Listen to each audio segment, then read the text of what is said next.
Pues saludamos a Emma López, secretaria federal de Política Económica del Partido Socialista y, por tanto, también miembro de la Ejecutiva. Muy buenos días. Buenos días, Susana. Buenos días, ¿cómo estáis? Bueno, le voy a preguntar por lo último, y es lo que dice el Gobierno de Castilla-La Mancha a la espera de que García Paje se pronuncie esta mañana. A mí ya que no me vengan con cuentos chinos de muros frente al trumpismo, frente a la extrema derecha, sobre todo cuando se está pactando con la peor. Usted dice claramente... Desde mi punto de vista, además, me parece que no se puede pactar y espero con toda mi fuerza que esto no salga adelante. Espero que no salga adelante, por muchas razones. Y que si por casualidad saliera en esta sucesión de carambolas que empezaron el 23 de julio, si saliera adelante, que tenga retorno, que nadie piense que esto es consolidable. Porque el daño que se le está planteando a las próximas generaciones es de una enorme irresponsabilidad. El Estado no puede hacer dejación del Estado. Dice que con esa delegación de competencias de migración a Junts se entrega a Puigdemont un megáfono esparcidor de odio. ¿Qué responde usted? Para nada. En absoluto. Los discursos de odio no necesitan ni delegaciones de competencia y lo vemos cada día, lo vemos con Vox, lo vemos con el señor Albiol y lo vemos, por desgracia, también con el Partido Popular cuando compra esos discursos y compara inmigración con delincuencia. Nosotros lo que estamos haciendo precisamente es todo lo contrario. Es una delegación de competencias al Gobierno de Cataluña, que por cierto parece que se nos olvida, pero lo dirige el señor Illa, un socialista, y lo que estamos haciendo es acercar esas competencias al lugar más próximo, porque es lo que sabemos que resulta mucho más eficiente. Es una fórmula normal y es que al final así es como se ha ido construyendo el Estado autonómico. Solamente hay que ver la historia. Si le quitas catalanidad y pones españolidad, ¿no cree que ese acuerdo lo podría perfectamente firmar Vox? Es que no es una cuestión... Dígame el qué. Dígame pues dónde. Mire, en el momento en el que, por ejemplo, se considera extranjeros... O sea, lo que veo... a quienes han nacido fuera de Cataluña, ¿sí? Porque hay una calculada ambigüedad ahí.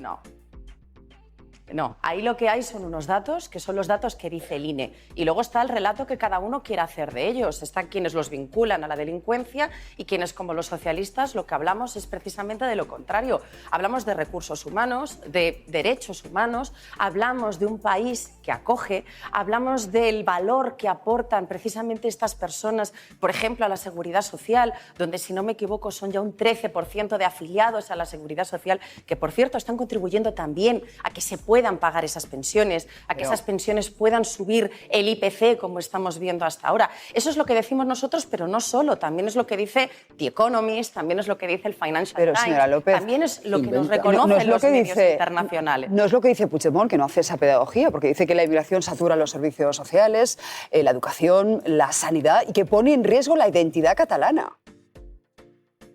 Bueno, a mí lo que me preocupa es lo que dice la proposición. Y la proposición no dice para nada eso. Lo que hay que hacer es leer los documentos. Esto es como la gran polémica que había ayer, donde decía que exigíamos la lengua. Y ahora resulta que ya sabemos que no. Porque, de hecho, si se presenta una ley, significa que eso no estaba. Nosotros debatimos lo que está dentro de la proposición, no las cuestiones que cada uno se puede inventar alrededor. Y la proposición López, no dice nada de todo eso. Entiende Nicolás Redondo Terreros, y nos lo decía hace unos minutos, que sí dice eso y que además tiene un tufillo racista. Pero identitario, sí, identitario.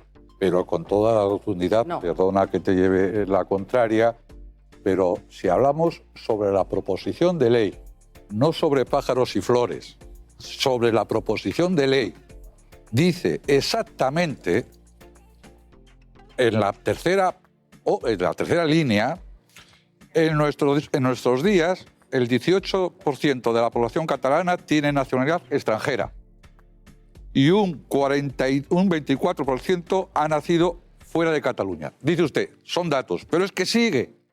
Es que, como decía Zapatero, es que hay que leerlo. Pues luego sigue, dice, estos datos, expresan la trascendencia del fenómeno migratorio en Cataluña. Pero vamos a ver, esta es una visión del fenómeno migratorio como problema, no como reto. Y por cierto,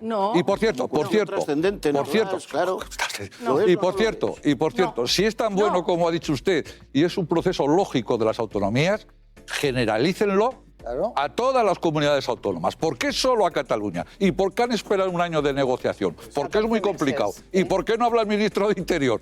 Porque no sabe qué decir. Deja que te responda Emma López. Yo contesto. Sí, me gustaría.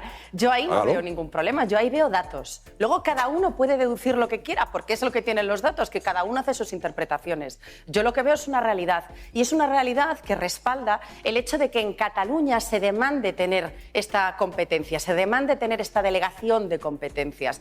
Otros territorios todavía no han mostrado esa necesidad. Y cuando lo demuestren, pues lo que habrá que hacer es estudiarlo. Y cuando hablo de territorio, hablo de todos los territorios. Porque, por ejemplo, leíamos en el mes de febrero, que hace bien poquito, que el Partido Popular de Cataluña también demandaba esta delegación de competencias. Y es que, como siempre, hay un Partido Popular que se va a Europa a quejarse y a hablar mal de España, pero luego hay un Partido Popular de los territorios que acepta las cosas. Porque, en realidad, esto sí es una demanda. ¿Por qué no puede ser en otros territorios? Hombre, pues entre otras cosas, porque hay pocos territorios donde tengan una policía autonómica, como por ejemplo son los Mossos d'Esquadra. En otros territorios no hay policías autonómicas. Pero, señora López, lo que hay son adscripciones. Al ciudadano de a pie, ¿en qué le mejora ahora mismo su situación? Y ya no le pregunto por los inmigrantes, el hecho de que se descentralice esa competencia. Bueno, yo es que creo que la descentralización siempre es positiva. Yo creo en el Estado autonómico. Yo creo que es la gran pregunta que nos tenemos que hacer aquí, si creemos en el Estado autonómico o no. Cuando el señor Aznar pactó la cesión de las competencias de tráfico, que ahí sí que no era delegación, era cesión, ¿se estaba rompiendo España? No. ¿Pasó algo? No. No es igual que una política de extranjería, ¿no? Que se supone, según la Constitución, que no se puede ni delegar. Pero es que la política de extranjería... Claro, la política de extranjería sigue siendo competencia exclusiva del Estado. Otra cosa es que se deleguen determinadas competencias. Por ejemplo, competencias que se delegan.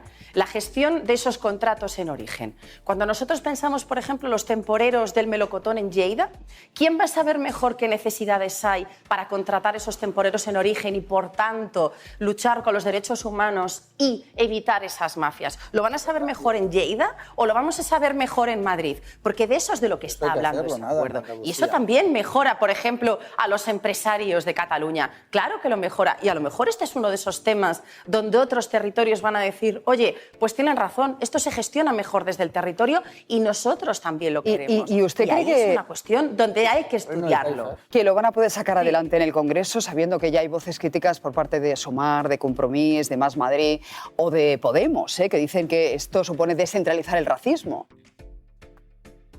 Bueno, es que eso es una barbaridad. Esto lo que supone es delegar una serie de competencias porque son más eficaces cuando están más cerca del territorio.